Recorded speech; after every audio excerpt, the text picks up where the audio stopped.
Sunod naman po ay si Arlene. Dating miyembro din at mariing nagpapatunay na marami siyang naranasang pang-aabuso dahil kay Kibuloy at sa mga utos ni Kibuloy sa grupo. Pinatotohanan rin niya sa amin na menor de edad pa lang siya. Sapilitan siyang namamalimos at pinagtitinda para makaambag sa grupo.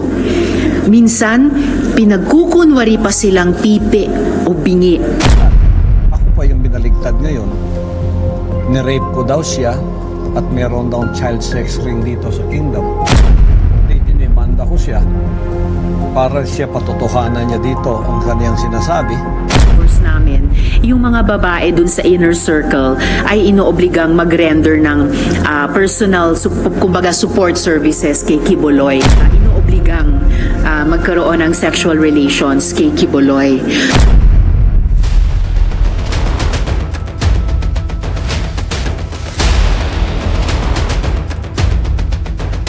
Sa ating lahat. Kagabi, formal na nating hinimok ang Senado na imbestigahan ang mga kaso ng human trafficking, rape, sexual abuse at child abuse na inirereklamo ng napakaraming biktima laban kay Apollo Kibuloy, ang leader ng religious group na Kingdom of Jesus Christ. Hindi yan chismis. Testimonya na ng mga biktima ang hawak natin laban kay Kibuloy. Ngayong umaga, bago ako magpatuloy, kilalanin natin si Elias Jackson, dating miyembro ng Kingdom of Jesus Christ, na ikikwento ang mga karanasan niya. 1999 po, hindi po ako nakapagtapos ng second year high school ng time na yun. Kunti na lang, last exam na lang sana. May dumating na yung parang youth leader na nag-invite sa amin, yung papa ko, mama, kinausap na mayroon daw activities. Yung May kasi yun, papasok na yung May, yung youth camp, tinatawag na youth camp. Nadala po ako, isang bus po kami noon, mga young people po, mga underage kadalasan sa amin. 15 years old po ako, nagsusolicit kami, di Ulog, sa punta kami ng Pagadian, sa Bonga del Sur, sa Bonga del Norte, buong Misamis Occidental, buong Misamis Oriental. So, marami kaming 15 noon, kaidaran ko. Pinapaglimos kayo, basically. Solicit na niya. Minsan tatlo kami, nangaharana, mga beginners. Akala ko nga yung remittance na 150 araw-araw noong 99, malaki na yun. Most time yan po. Yung pala, tag 800, 1,000. Hindi pa pala sa kontento noon. Noong 99, nag-youth camp po. Isang buwan po kami nag-youth camp. Then after noon, nag-full time na kami. Pinalusip po kami na mag-full time. Nung umpisa po talaga, 99, 2 buwan lang po yun, mayroon po kaming 10% o 20% po ibalik sa amin. Yung after noon, after youth camp, nung nag-area pa rin kami, wala na. Limit all talaga, 100%. Tapos, pag sabihin lang, kuha-kuha ka lang ng pangkain mo. Tapos sabihin pa na huwag ka magnakaw dahil blood money yan. Pangkain lang, huwag kang kukuha ng kahit piso dyan. Kasi pag kukuha ka, kakita yung ama, yung natawag kasi na yung Panginoon, maging parusahan ka, ganun, may karma. Pinaparusahan ba kayo pag di kayo nakakolekta? Nung bago pa ako, nasampal ako nung December 1999. Unang sampal ko yun. Yung ministro kasi, yung remittance ko dun dati, 500, 400, 300. Pinakamalit ko 300, 500. Kasi hindi ko naman alam talaga yung Hindi kasi ako lumaki sa ganyan. Kami naman po sa full-time, buong taon, buong buhay mo, doon ka na sa loob. Yung pinakamatindi po, yung palo talaga. Noong 2000, hindi ko malimutan, higit 50 yung pinalo doon sa gym. Alam mo yung pumapalo, yung parang papalo ng ahas? Paano mo nalaman na si Kibuloy yung nag-order nun at hindi lang yung mga underlings niya? Una kasi, pinipilusit niya lahat. Sinasabi niya ganyan, na parusahan niya, tapos magagalit niya siya, tapos inuutusan niya yung ministro.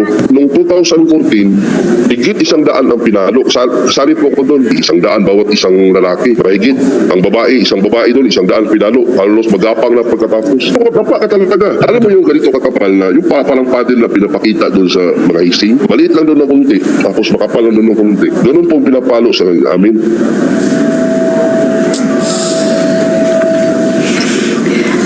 Sunod naman po ay si Arlene.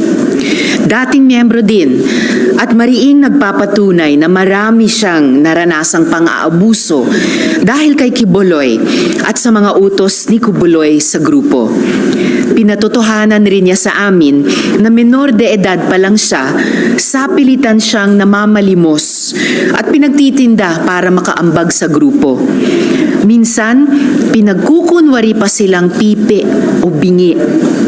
Pero ang totoo, sa Kingdom of Jesus Christ napupunta ang benta nila. Hello po, magandang umaga at magandang araw po sa ating lahat dyan sa Pilipinas. I am Arlene Stone. I am here in Minnesota, USA.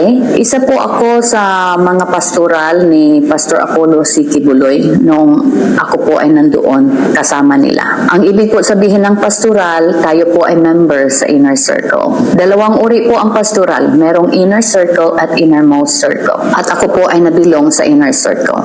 I was 15 years old po nung una po ako na-convert kay Quiboloy. At pinasabak po kami, namamalimos po ako doon sa Amoranto. Pinadala po kami from Davao to Manila para mamalimos po. At ang una ko pong natirahan, una po namin natirahan ng aking sister ay Amoranto Coliseum dyan sa Cubao noong 1991 po. At pinapapanggap po kami ng mga pipi at bingi at mga fake na student po. May dala-dala po kaming iba't ibang association para kami po ay lumikom ng pera. Isa po sa mga association na dala namin ang CGF, Children's Joy Foundation, Pag-asa ng Buhay, Pagdamay sa Dukha Association, Shivers, Psalms of David. 7 po yung association. Nakalimutan ko po yung iba, but I have written that up somewhere. Kaya po kami pinapapanggap na bilang estudyante at mga pipi at bingi para kami po ay makakuha ng mga simpatiya sa mga tao at malaki po ang aming remittance. Hanggang kalaunan po ay pinagpatinda po kami ng mga puto at kutsinta dyan sa Maynila. Pero bago po kami pinapagtinda dyan sa Maynila, nag-umpisa po kaming magtinda ng puto at kutsinta sa Davao. Hanggang kami po ay trinafic sa iba't ibang panig ng Mindanao. Isa po ako sa bestseller ni Quiboloy, kaya ako po ay isa sa mga naipadala sa Maynila upang kami po ay magtinda ng mga puto at kutsinta. Kapag kami po ay hindi po makakota at hindi po mabinta ang aming mga paninda, kami po ay may mga punishment. Isa po sa punishment namin ay pinapalo po kami, pinapa-fasting, pinapahiya po sa harapan ng mga workers at kami po ay dinidisfellowship. At ako po ay nakaranas mismo ng pamamalo galing kay Quiboloy. It was 60 slashes po at ako din po ay nakaranas na babatukan ni Quiboloy. At ako din po ay nakaranas na ipahiya sa harapan ng mga members at workers ni Quiboloy. Bilang pastoral po, ako po ay nagmamasahe ni Quiboloy at sa kanyang mga spiritual wives. At noong una po akong magsalita, in 2019, ako po ay inalok nila na bayaran upang manahimik. Pero hindi ko po tinanggap ang alok na yon dahil ako po ay maganda naman po ang ating trabaho dito sa States at malaki naman po ang aking kinikita dito. I am blessed, kaya hindi ko po tinanggap yon kasi ang importante po sa akin ang mabigyan ng justice ang aking mga kasamahan na sobrang inabuso. It's not just for me but for my people who were very abused, especially po sa mga minors, no, ng mga inabuso ni Quiboloy. Yun po ang masakit para sa akin. Marami po akong mga kausap ng mga survivors from different part of the world po. At sa akin po sila lumalapit, nag-vent out po sila sa kanilang mga struggles. Kaya po ako ganito ka-courageous para po sa kanila, hindi po para sa akin. Kasi ako po ay nakapag-umpisa na at nalagpasan ko na po ang struggle na mag-umpisa sa bagong buhay. Pero ako po ay nasasaktan para sa kanila kasi marami po sa kanila that until now, they are struggling. Especially po yung mga minors na masyadong inabuso ni Quiboloy. Doon po ako masyadong nasasaktan. Kaya hindi po ako mananahimik hanggat hindi hindi po tayo makakuha ng justice for everyone.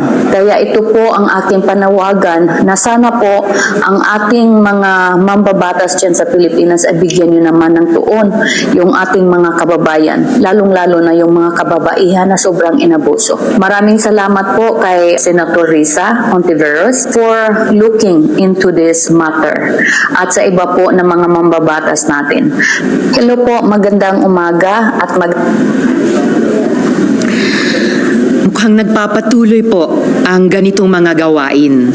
Ipapakita ko po ngayon ay isang screenshot mula sa mga group chat kung saan kasama ang mga miyembro ng KOJC. Sabi po ng informant namin, dito sa screenshot, makikita ang mga instructions na quote, encouraged ang guitar, tamborin o ukulele sa kanilang pamamalimos. Hindi din daw basta-basta nakakalabas ng WH o worker house ang tirahan ng mga nagsosolicit o naghaharana. May penalty din na sinasabi kapag may violations. Ngayon, taon lang po ang screenshot na ito. So this is still happening. This is human trafficking. Marami na ring biktima ang hanggang ngayon ay naglalakas loob na makipag-ugnayan sa amin para magsiwalat ng pagnuyurak ni Quiboloy ng kanilang dignidad upang maghanap ng hustisya. But this is not easy for many victim survivors. Marami sa kanila, balot pa rin sa takot na ihaharas sila, nagugulpihin sila, napapatayin sila. These are very real fears that they are living with. But I hope that through the filed resolution and eventual investigation, they will be empowered to tell their truth and seek justice. Kung si Senyor Aguila naaresto dahil sa tindi ng mga testimonya at ebidensya ng child abuse at human suffering, human trafficking, naniniwala akong hindi malayong mangyari rin yan kay Quiboloy. Pero maraming nagbubulungan dyan. Malakas daw si Quiboloy sa gobyerno at mga politiko. Kaya daw nila itong ipagsawalang bahala. Hindi ako naniniwala dyan. Mas tiwala ako na marami sa gobyerno, lalo na sa Senado, ang gustong mabunyag ang katotohanan at magbigay ng katarungan. I urge the Department of Justice to issue an immigration lookout bulletin order, which they can do motu proprio to prevent Quiboloy from leaving the country. He must not escape accountability. Our children's lives are at stake. Maraming salamat po. Siguro, ano po yung nagtulak sa inyo sa may ginayong bago ng anuman at salita? At bakit dinala nyo na mismo sa Senado yung mga complaints, testimonies ng mga allegedly mga victims ni Pastor Quiboloy? Apparently, yung mga victim survivors, of course, nagsimula ng 2019 pa si Ms. Arlene na maghanap ng katarungan para sa kanila. Pero dumarami yung mga victim survivors na lumapit sa opisina ko dahil na subaybayan nila yung naunang investigasyon dun sa Socorro Bayanihan Services Inc. Sa Sitio Kapihan sa Surigao del Norte. At sabi nila, kami rin, ganun yung nangyari sa amin. Gusto din namin sabihin yung totoong ginawa sa amin. Gusto din namin makakuha ng hustisya. At habang dumadaan yung mga araw, dumadami talaga sila na lumalapit. Kaya nga gaya ng sinabi ko rin sa privilege speech dito kagabi, kaya nabuo yung loob ko na iharap dito sa ating kamera itong mga testimonya, mga affidavit na ibinibigay nitong mga victim survivors sa opisina ko. Ma'am, so will you assist legally yung mga hawak yung testigo na to file formal charges against Pastor Quiboloy? Ang unang trabaho ko po at namin dito sa opisina ko ay i-follow up na makapagdinig sa resolution. At sinasabi nga sa bawat resolution in aid of legislation. Pero ngayon pa lang, walang nagpipigil sa executive, unang-una na sa DOJ, umaksyon sa mga isyung ito, unang-una na sa panig ng DOJ sa pag-issue niyang immigration lookout bulletin order na yon para mapigilang makaalis sa bansa si Apollo Quiboloy. At sigurado ko habang mas nakikilala ng publiko itong mga kasong ito ay hindi po magkukulang ng mga abogado at iba pang legal groups, children's and women's rights groups na susuporta sa ating mga victim survivors kung gugustuhin nila at magdesisyon silang maghain pa ng mga kasong kriminal laban kay Quiboloy. You made mention na, well, we all know, Pastor Quiboloy, yung clout and influence niya politically. Hindi ba may tuturing from your end na that's political suicide? Political suicide, Nino? From your end, his supporters. He might campaign against you in the future. Ang political suicide should be the least of my concerns and our concerns dito sa Senado. Mismong mga dating miyembro na ni Quiboloy ang nagrereklamo dahil sa pagtratong natanggap nila sa kamay niya na hindi nila inaasahan at hindi ninumang aasahan sa isang leader na dinadala pa sa pangalan ng kanyang organisasyon ang pangalan ni Jesucristo. Sabi ko nga rin kagabi sa privilege speech na ngayong Kapaskuhan pa na ipagdiriwang natin ang kapanganakan ng sanggol na si Jesus, bumulaga sa ating kaalaman itong ginagawa sa ilalim ng pangalang ding iyon. I think ang pangunahing concern talaga ng mga victim survivors ay sabihin yung kanilang totoong karanasan at makakuha ng hustisya. At yun din lamang ang pinaka-importante o solong concern dapat namin dito sa Senado. At naniniwala ako na ito yung aming itataguyod. Earlier po you have mentioned the supported week on the UK. Why not bring this issue at the proper forum? Well, gaya ng ibinahagi ko kanina, bukas, lalo na sa mga victim survivors at sa mga lawyer at sectoral organizations na sumusuporta at susuporta pa sa kanila yung route na iyon na pagkakaso laban kay Quiboloy sa ating judiciary. Samantala ako, bilang nagtatrabaho dito sa Senado, ang pangunahing suportang maibibigay ko sa kanilang paghahanap ng magsabi ng katotohanan at makakuha ng hustisya ay dito sa Senado. So pangunahin nga sa pamamagitan nitong resolusyon, ang investigasyon sa resolusyong iyan at kapag lumabas po sa committee reports of findings and recommendations, pag-amyenda sa mga kasalukuyang batas. Tulad ng nagagawa din po ng Senate Committee on Women sa mga naunang investigasyon upang palakasin ang pagkasulat at lalo na ang pagpapatupad ng ating mga batas na nagpoprotekta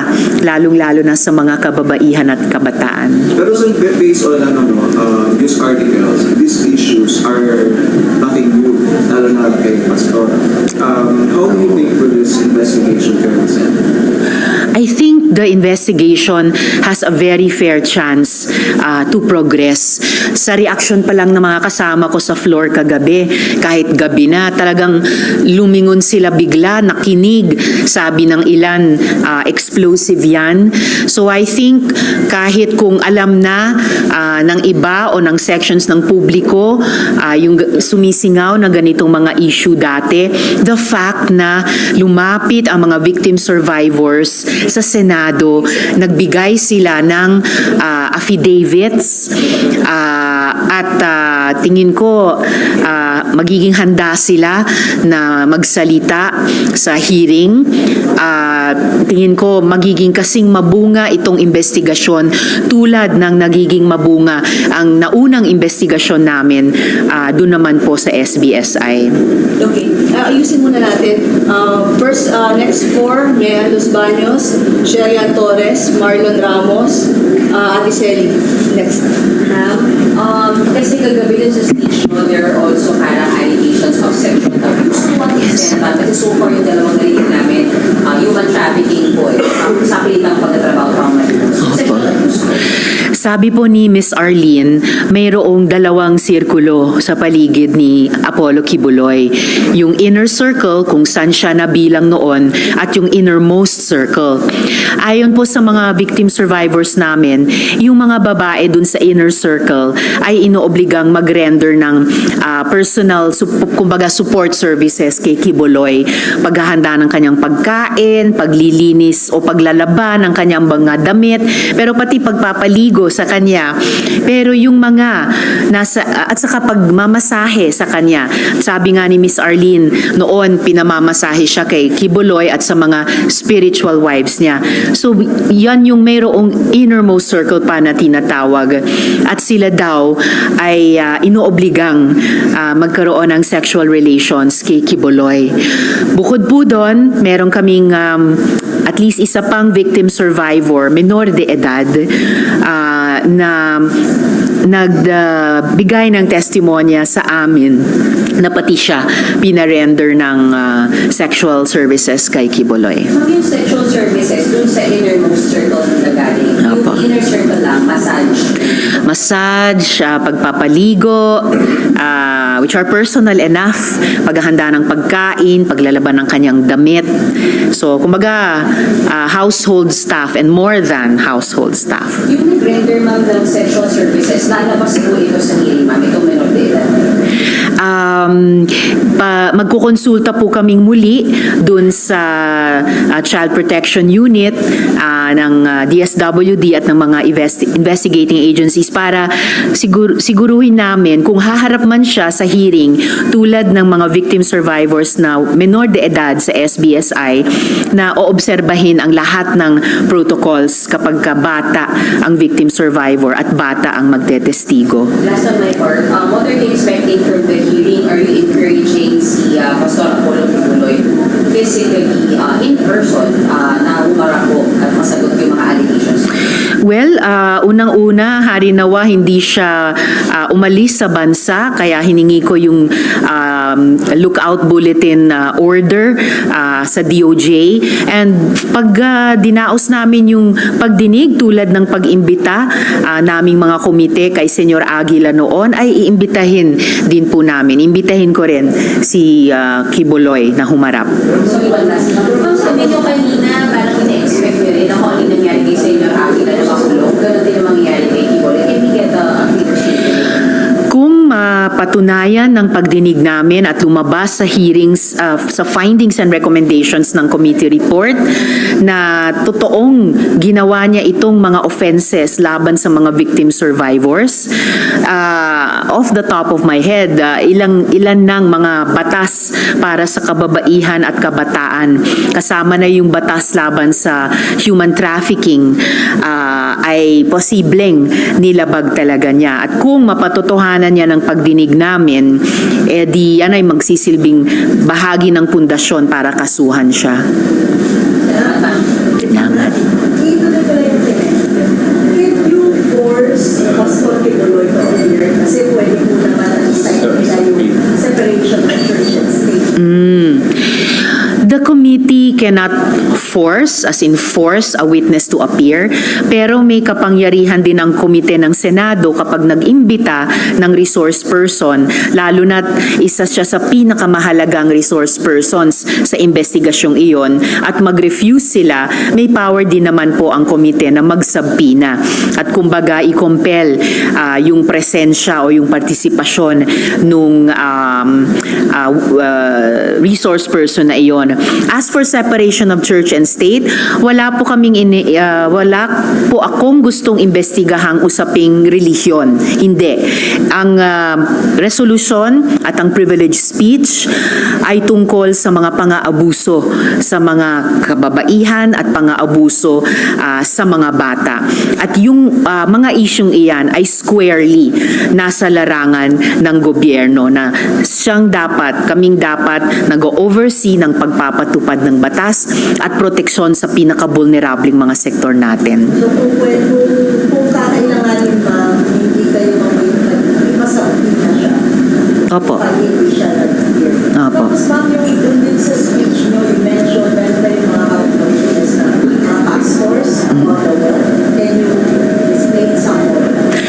Mayroon pong kumausap din sa opisina ko na mga pastor na may kaalaman tungkol sa paano daw nagpayaman si Kibuloy at paano niya naitatago itong kayamanang ito. Ilan sa mga dagdag na krimen di umano ni Kibuloy at nagpopondo, nagpipinansya sa iba pa niyang mga krimen. Malamang yung pinapalimos niya kina Elias Jackson noon, kina Miss Arlene noon, ay nag-finance pa ng ibang mga krimen niya. So napaka-cynical po talaga na mga operasyon ito. So ilang tanong ko lang, into money laundering. Titignan pa po namin yung anggulong iyon dahil nabanggit ko rin po kanina na or kagabi sa privilege speech na global yung breadth nung mga krimen o akusasyon laban kay Kibuloy. Ang last na lang, ilan po yung witness, roughly kung hindi tayo sabihin yung example, na hawak mo yung kaya yung ibang pangako, yung security po, sabi mo, Hindi ko pa masasabing maipapangako ang security nila, pero gaya ng itinaya namin sa mga witness survivors ng SBSI at nagawa naman, makikipag-ugnayan po kami sa mga otoridad para siguruhin ang mga victim survivors ay hindi na bibiktimahin sa kanilang paghahanap ng magsabi ng katotohanan at makakuha ng hustisya. So para ma-secure po sila, lalo na kung haharap sila sa pagdinig dito sa Senado. Sorry, yung unang bahagi ng tanong. mga ilan po, Okay. Hindi ko pa masasabi yung eksaktong numero at medyo tuwing halos dumaan ang bawat araw ay nadadagdagan po. Siguro po dahil nasubaybayan nga po nila yung investigasyon namin sa SBSI at sabi nga ni Miss Arlene, marami po siyang nakokontak na iba pang victim survivors sa iba't ibang bansa. So pero hindi po kukulang malamang sa dami ng mga victim survivors na humarap sa naunang investigasyon sa SBSI. Ma'am, just clarification. Yung investigation na to po is in aid of legislation. Yes. Just like in SBSI. Yes. Pero nung sa hearing po ng SBSI, meron na po ba tayong nagawa na panukala based on that hearing? Fina-finalize na po namin yung committee report led syempre ng tagapangulo ng Committee on Public Safety and Dangerous Drugs tungkol doon sa investigasyong iyon. And sigurado mula sa Senate Committee on Women ay magpapanukala po kami ng mga kung hindi man amyenda, at least mas mahusay na pagpapatupad ng mga kinaukulang batas kasama na po yung human trafficking, anti-human trafficking. Okay, can we go back to Chef? Are you done? ma'am, last na lang yung point na, kasi syempre, ang magiging allegation dito ay politically motivated yan, para payback time, para gano'n. Para lang just to be fair din, kindly answer lang, kasi expected na yun yung magiging allegation sa inyo. Well, tulad nung kaninang tanong tungkol sa political suicide, itong usapin ng politika or payback time, yan po ay secondary, tertiary, even further down sana isaalang-alang ng mga tao habang sinusubaybayan yung prosesong i-undertake namin dito sa Senado. Dahil ito talaga ay pangunahin o solong tungkol sa mga babae at bata na lumapit lumapit po sa amin dahil sabi nila tulad ng mga biniktima sa Socorro, sila din ay biniktima at gusto din nila makatanggap ng hustisya.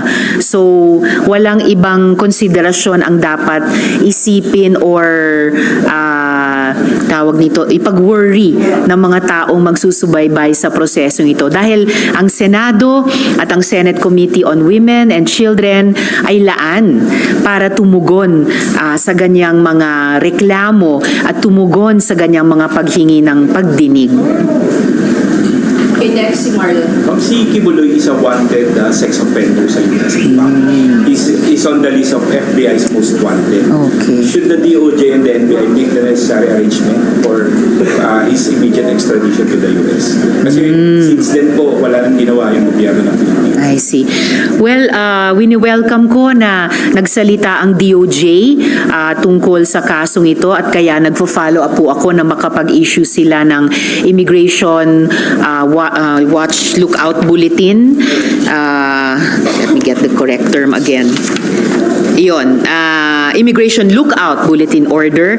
At dahil nga patunay dun sa binanggit ko kanina na global ang breadth ng mga krimen at concern tungkol sa mga krimen ni Kibuloy, dahil nga nasa FBI wanted list na siya, hindi masama kung makipag-ugnayan ng DOJ at NBI sa counterpart nila sa US para masigurong hindi makatakas sa kamay ng batas o ng hustisya si Kibuloy kung mapatunayan ng aming pagdinig ang mga reklamo laban sa kanya at humarap siya sa mga otoridad. Hindi lang dito, doon na rin sa ibang bansa.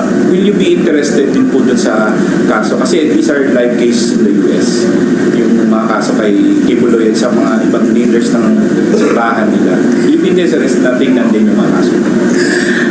Pagkatapos naming unang bigyan ng tingin yung mga kaso na inilapit sa amin, mismo ng mga victim survivors dito, mga bata at mga kabarong babae, for sure, sinusubaybayan din po namin yung developments sa ibang bansa, particular sa US.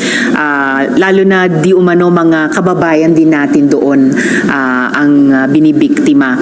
Pero unahin muna namin yung dito sa ating backyard, ika nga, at dahil overall naman, kung umusad yung proseso ng katotohanan at hustisya dito sa Pilipinas, ay malamang makakatulong din sa katulad na proseso sa ibang bansa dahil common yung tao na fina-fact-finding or eventually iniimbestigahan at common yung identities in terms of parehong mga babae, parehong mga bata ang hinahanapan ng hustisya. Ma'am, yung sa tanong lang ni Shea kanina, kasi is this in any way related dun naman sa nangyayari sa House regarding sa franchise ng SMN? I doubt na yan ang nasubaybayan din ng mga victim survivors. Basta ang sigurado ko, nasubaybayan nila yung pagdinig namin sa parehong mga tao tulad nila sa kamay ng isang leader or ilang leader na tiningala nila bilang mabuting tao o bilang dun sa isa reinkarnasyon ng Diyos. Ito may sinasabing titulo sa sarili na malapit sa Diyos, and yet ang ginawa sa kanila ay talagang hindi makatao at lalo na labag sa ating mga batas. So I really, siguro pwede kong sabihin imposible na nasubaybayan nila yung nangyayari sa House tungkol sa dun sa estasyong iyon. Opo. Next, Elibuelo. Ma'am, when you intend to conduct inquiry kasi mag-Christmas Opo. magkakaroon ba ng investigation before the year ends or next year? tinitingnan po namin kung kakayanan namin, pati nasa yugto pa ng paghahanda nung kompletong mga affidavits at paghahanda sa mga victim survivors kung sino sa kanila ay gusto at kayang humarap sa pagdinig ng komite. Kung hindi man namin kakayanin within this year, at least na ihain na po yung resolution, na i-deliver na po yung privilege speech. May pending po akong panawagan sa DOJ na pwede po nilang aksyonan any day during this month. At kung hindi man namin maisagawa ang pagdinig ngayong taon pa, first thing sa bagong taon. Nabanggit yung mga magiging focus ng inquiry tungkol sa mga issue like trafficking. Yes po. So hindi po i-discuss kung itong Kingdom of Jesus Christ ay hindi mo religious group o isang Hindi po nang hihimasok doon yung resolution. Ang solong scope ng resolution at pangunahin ay yung paglabag sa karapatan ng mga kababaihan at mga bata. At doon pa lamang marami-rami ng mga batas ang nakasalang. So, sabi niyo tumalaki sa inyo Yes. mga hindi na miyembro ng Karamihan kung hindi man lahat ay dating miyembro, hindi na po miyembro. Opo. Meron din miyembro pa rin. Hanggang ngayon nakapalot pa rin. Inaalam pa po namin kung meron sa kanila na miyembro pa rin. Pero kahit po yung mga dating miyembro na ay until recently naranasan ang mga ito, until at least a few years ago. At lalo na sa mga sexually inabuso, hanggang ngayon, kahit yung mga nakapagbagong buhay na, ay bakas na bakas either sa katawan nila at sa kaisipan, sa kalooban nila, yung mga sugat na iyon. So, sabi niyo sa Immigration Bureau, sana ilagay siya sa watch list. Opo. So, wala po bang pending na kaso dito sa atin? I'm not sure actually kung may pending ng criminal case. Pwede po namin i-check agad at get back to you on that right away. Pero at least meron na palang meron ng mga kasong tumatakbo sa ibang bansa for similar or identical offenses tulad ng mga reklamo ng ating mga victim survivors dito. So kung wala pa man, lalo na kapag nadaos na namin yung aming pagdinig or kung walang pumipigil din sa executive na mauna na or mag-parallel na rin sa kanilang investigasyon. Kaya ako sinabi kanina na hindi malayong mangyari kay Kibuloy yung nangyari din at dito pa mismo sa Senado kina Senyor Aguila. Last na lang, ma'am. Lahat ng mga victims na nagbigay na ng affidavit o nag-express na willingness to testify sa Senate. Hindi pa lahat, kaya yun, bahagi po yan ng early stages namin ng paghahanda para sa pagdinig, primarily yung paghanda sa mga victim survivors na magtetestigo din sa hearing. Last Salamat. five tayo, Mav Gonzalez, Dean Parabelo, Cecil Felipe, Amor, and Jeff. Yes, ma'am. Pwede na po yung mention about the inner circle and the innermost circle. Paano po yung papasok doon yung mga babae at exclusively babae na po yung mga Mukhang exclusively babae, yung innermost at yung inner circle. Kung papaano sila napasok doon, meron po tayong clue. Kahit doon sa isang lalaki naman na victim survivor, si Elias Jackson, na nire-recruit talaga sila. At hindi lang yung individual, yung buong pamilya. Kinakausap yung magulang. Tulad ni Elias Jackson, kinausap yung nanay niya, yung tatay niya. Si Miss Arlene, kasama ang kapatid niyang babae na tinraffic dito sa Manila sa may Amoranto Stadium daw para sabay-sabay silang magkunwaring pipi o bingi o magkunwaring estudyante para makapaglimos or makapagbenta ng putot kutsinta. So mukhang active recruitment ito at pamipamilya kung kinakaya. Paano po ba sa SPS ay na, kumari, di ba doon po, yung mga anak, ayaw naman talaga, pero yung mga magulang nila yung nagtutulak, or ito po, yung mga babae, at first they were also willing to be part of the inner circle. aalamin po natin yon sa mas malalim na pag-interview ng mga victim survivors at hanggang makapag-testimonya sila. Pero napapansin ng Committee on Women, kahit sa ibang mga investigasyon, kahit sa ibang mga krimen laban sa kababaihan, halimbawa dun sa Pogo-related prostitution all the way sa Pogo-related human trafficking, minsan sa simula may element ng deception. Kunyari, may desenteng trabaho o kunyari, magiging bahagi kayo ng isang komunidad na mag-aalaga sa isa't isa.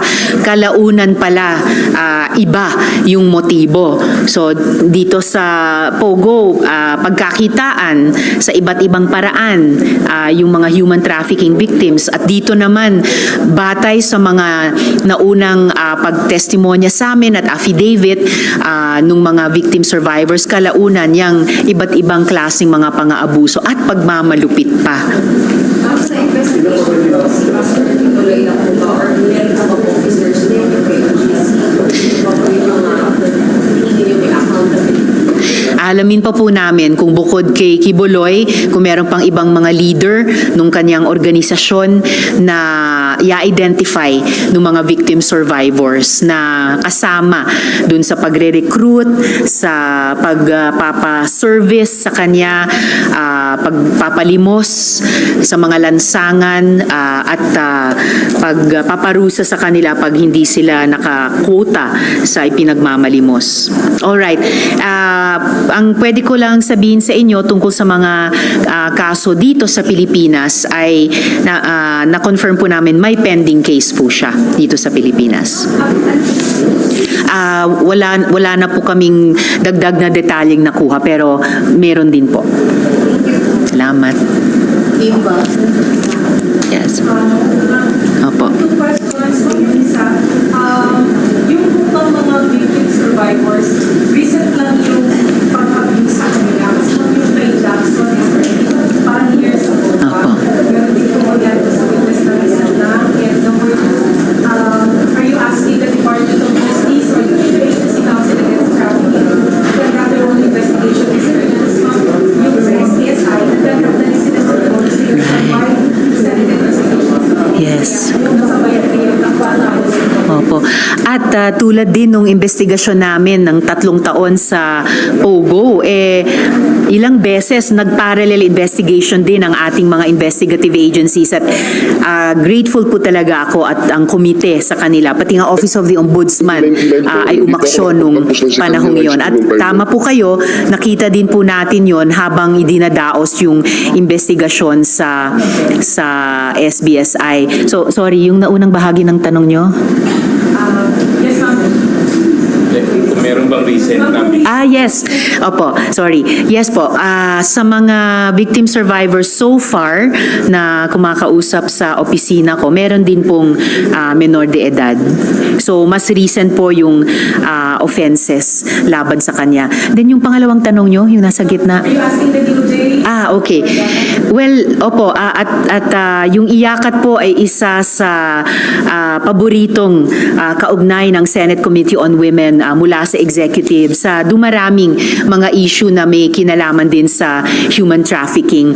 So, kasabay nung panawagan ko sa DOJ na ang Bureau of Immigration ay mag-issue niyang lookout order na iyan, baka hindi ko na kailangang hilingin kapag ka nag-issue ng lookout order ang DOJ at I'm sure by now, salamat po, I'm sure by now alam ng iyakat itong issue ito.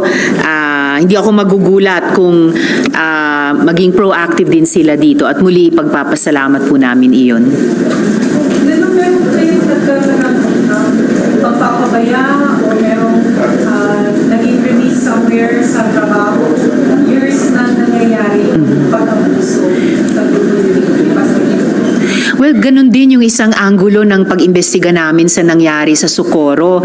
Naitanong po namin na paano nangyari na yung mga pang-aabusong iyon ay nangyari sa loob ng ilang taon, kumbaga right under the noses of the authorities. So, hindi unreasonable tanungin din yan sa usaping ito ng paglabag sa karapatan, sa dignidad ng mga babae at bata sa kamay ni Kibuloy. So, I'm sure lalabas din po yun sa pag-imbestiga. Kung paano dapat mas maaga, no, kaysa ngayon, mas maagang natukoy yan, napigilan, at nasingilan ng accountability si Kibuloy.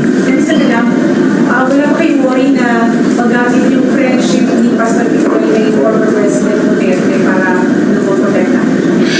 Well, walang totoong friendship na dapat magpatawad ng rape o ng sexual abuse o ng child abuse o ng human trafficking. Hindi ako manghihimasok sa relasyon ng iba, pero sa tingin ko, ang pagkakaibigan ay dapat para sa katotohanan at saka sa hustisya. So, yun yung susubukang i-extend ng Senado at ng Senate Committee on Women sa mga victim survivors. Yung pagkakaibigan na magbibigay daan na masabi nila yung totoong nangyari sa kanila at makatanggap sila ng hustisya. Okay. So, itong nakakuha pa kami ng dagdag na detalye dun sa pending charges. Naka-appeal sa DOJ ang charges of rape, child abuse, and trafficking. No? So, pareho. Filed noong Disyembre 2019 pa. Opo, laban kina Kibuloy at iba pa. Yun po. Ma'am, galing din sa members. Or you don't?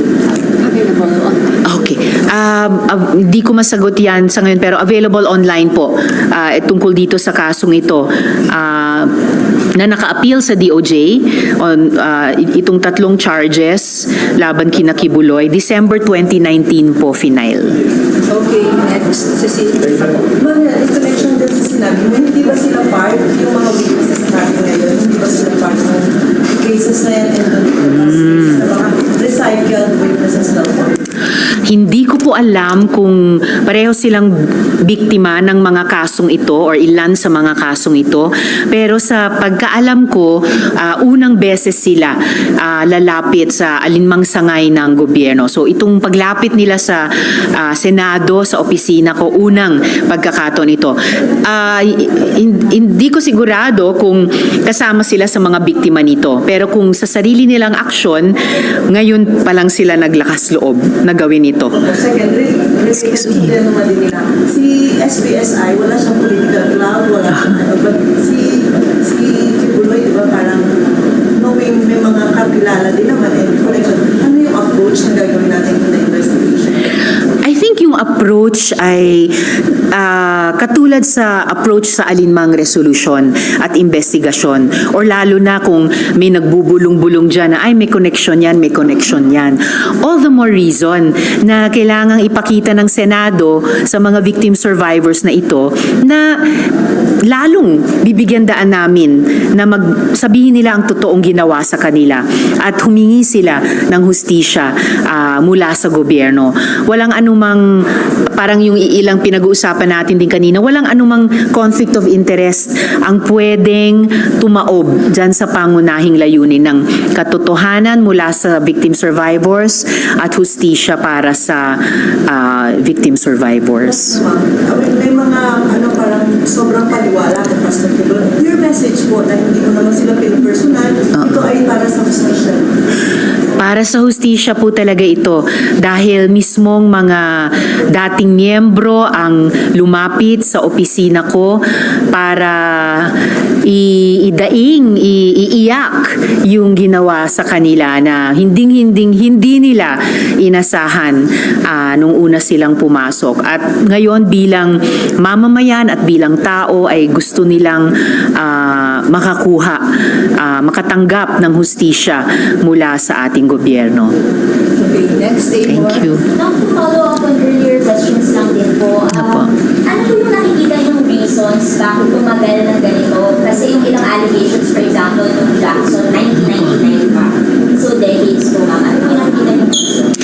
yun na nga decades pa.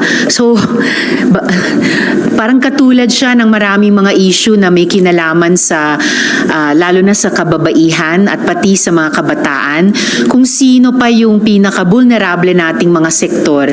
Ang bibigat ng dumadagan sa atin, yung kulang na pagtingin sa bata bilang ganap na tao din, mamamayan din. So may dignidad bilang tao, may karapatan bilang mamamayan, hindi pagmamayari nating mga adults. No, yung pagtingin din sa kababaihan na lalo na dahil sa sexism at misogyny, sa masyadong maraming pagkakataon, ang daling ginagawang sex object lang. Sukat ilagay sa aquarium, halimbawa, dun sa isa sa mga huling ni-raid na Pogo Hub or Pogo Center, yung Human Trafficking Center doon sa Pasay. At dahil ganun yung mga matatagal na at napakabibigat na mga maling paniniwala at ugali, nasasalamin tuloy sa ating politika, nasasalamin sa ating ekonomiya. So parang buhol-buhol na nagtatrap sa babae at sa bata sa ganyang mga sitwasyon. It's not an excuse for anything.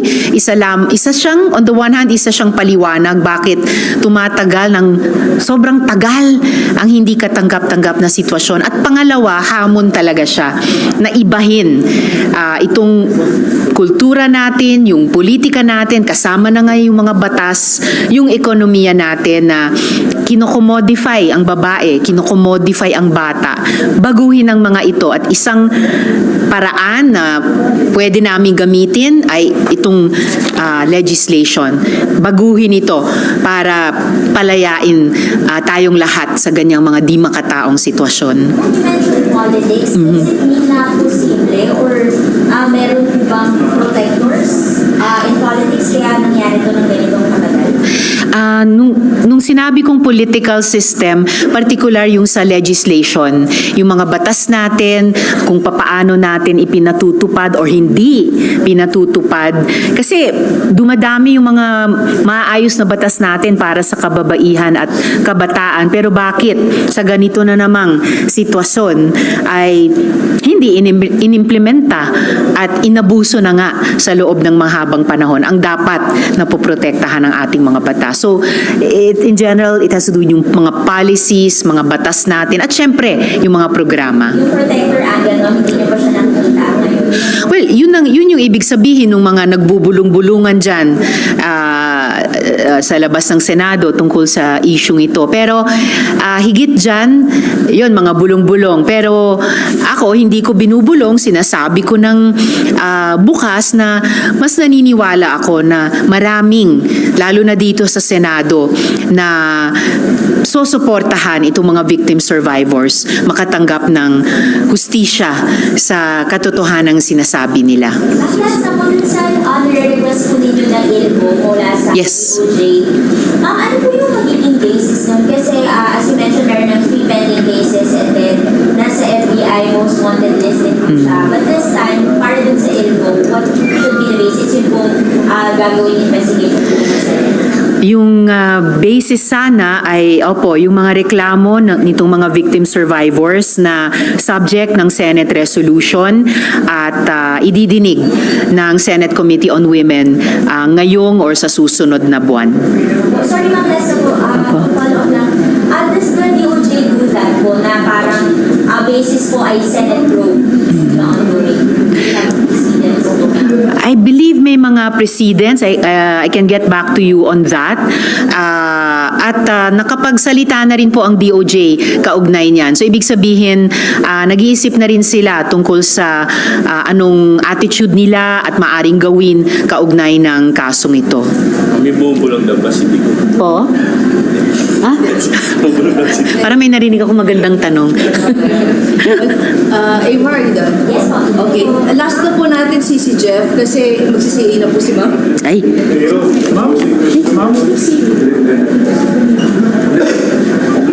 Okay na. Okay. Ang follow-up lang doon, sinabi niyo may active recruitment process po. Meron po bang selection committee na ito hanggang inner circle lang at ito may pang-innermost yung nagre-render ng sexual favors o mismo si Pastor Kibuloy po yung namimili kung sino yung sasama o magiging member ng innermost circle? Okay. Alamin pa po namin iyan kung paano yung selection process pagkatapos ma-recruit, kung sinong babae ang ipapasok sa inner circle at sino sa innermost circle at kung ano ang personal involvement ni Kibuloy dyan. Dahil sabi po ni Miss Arlene yata, tama ba, na hindi, sabi yata ni Elias Jackson na hindi lang yung mga tauhan ni Kibuloy ang nagpaparusa sa kanila, pero si Kibuloy mismo. In fact, sinabi ni Elias Jackson or ni Arlene ba, nakatanggap na siya ng suntok mula mismo kay Kibuloy. So, alamin natin kung personally, siya rin ang pumipili ng papasok sa inner at innermost circles. Okay, pwede na raw last 2 weeks pa. So, West Philippines bilang, Yes. yung pag-water canon, pag-background sa mga natin, that has been considered as, well, it's not literally an act, pero yung po ba pwede na pag-warrant ng pag-ipo natin ng legal defense treaty? Ang understanding ko sa Mutual Defense Treaty and dating to 1951, kaya medyo marami din ang nag-iisip, hindi kaya napapanahong i-review yan at i-update. Ang naalala kong lingwahe sa Mutual Defense Treaty ay armed attack. Opo. Itong tuloy-tuloy at kamakailan lamang na naman na pag-water cannon, pag-collide, ay sabi nung iba, acts short of war. Talagang kinakalkula para ibuli tayo, sindakin tayo, sinusubukan nila, pero hindi mag-i-invoke ng MDT. At saka higit pa sa anumang treaty, hindi naman po, hindi po mababasa, hindi po masisindak. Tayong mga Pilipino, dumadami yung mga aksyon ng gobyerno at sa bisa din ng unanimous resolution ng Senado tungkol sa resolution at ibang presentations sa UN General Assembly at sa iba pa na ipinasa kamakailan ng Senado. Pati civil society ay patuloy na nagse-step up para itaguyod yung ating national interest. So, kumbaga, one of these days, lalo na dumadami ang mga bansa at regional formations na sumusuporta sa atin, one of these days, something's got to give, ika nga. Makakahanap din tayo ng tamang formula o tamang pakete ng mga aksyon unilaterally mula sa Pilipinas at bi- and multilaterally kasama ng mga ibang bansang at formation na sumusuporta sa atin na effectively makakapagpigil sa China sa patuloy na aggressive actions niya sa West Philippine Sea at sa EEZ.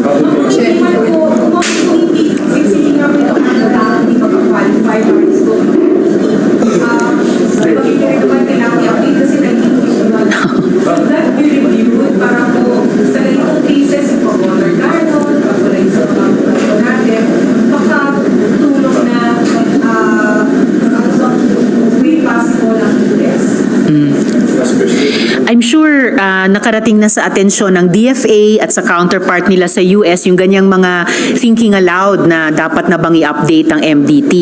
At hindi man buksan nila yung proseso ngayon, hindi man i-update or i-update kaagad ang MDT, ngayon pa lang nakakaalyado naman na natin muli mas ganap ang US, no? Lalo na sa mga bilateral na proseso so mga naval exercises, etc. At ang mas maganda pa, dagdag sa kanila, dumadami din yung mga bilateral and multilateral defense and security cooperation natin sa iba pang mga bansa at iba pang mga regional formations. Lagi ko pong sinasabi, a bigger coalition is a better coalition, na hindi tayo mapilitang pumili lang sa pagitan ng manatili ba sa China, bumalik ba sa US, hindi. Mas marami, mas mabuti. At yun po yung inaani ng Pilipinas sa ngayon. Salamat. Sherry Antones. Yes. Yung mga tinarap ninyo at saka yung mga MSET nyo ngayon, ano po yung hawak pa po ng opisina ninyo maliban sa testimony? Meron po ba silang mga pinakita ng proof na naging member sila one way or another? And you mentioned kanina yung mga pasapa-sapa sa 9 years ago. Opo. May mga ebidensya din silang dala.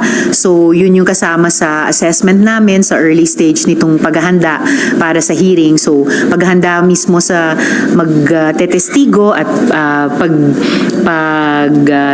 pagsinop at pagkumpleto sa mga ebidensyang ihaharap pa nila bukod sa kanilang testimonya na pinaka-powerful na evidence. Guys, just an idea lang. Ano yung ilan, yung classmate, mga ebidensya po yung initially pinakita po. May pwede na ba tayong sabihin? Maaga pa eh. So, pero kapag mas na-finalize na namin ay ibabahagi din po namin, and of course siguradong lalabas sa hearing. Sorry, isang sunod lang. Ano, may proof ba sila of membership? IDs or something? Kasi baka madaling i-deny na hindi naman namin member. Okay. So, sigurado ako pagharap nila sa hearing ay sa pamamagitan man ng physical evidence o iba pang paraan ay mapapatunayan talaga nila na sila'y naging miyembro. The fact lang na ang dami at detalyado ng mga karanasan nila na kanilang isasalaysay, alaala at siguro corroboration din between victim survivors na mga parehong naranasan nila or na-witness nila habang sila'y nasa loob pa. Yeah. Ma'am, lastly, ano po ang mensahe niyo para kay Pastor Kibuloy at sa mga followers niya gaya na nasa likod ko? Wala naman po akong mensahe kay Kibuloy dahil ang mahalagang mensahe lamang ay yung galing sa mga victim survivors mismo na hanggang ngayon hindi talaga nila tinatanggap at itinatakwil talaga nila yung pagtratong ginawa sa kanila at gusto talaga nilang humingi ng hustisya sa gobyerno, sa ating lipunan para sa dinanas nila sa kamay ni Kibuloy.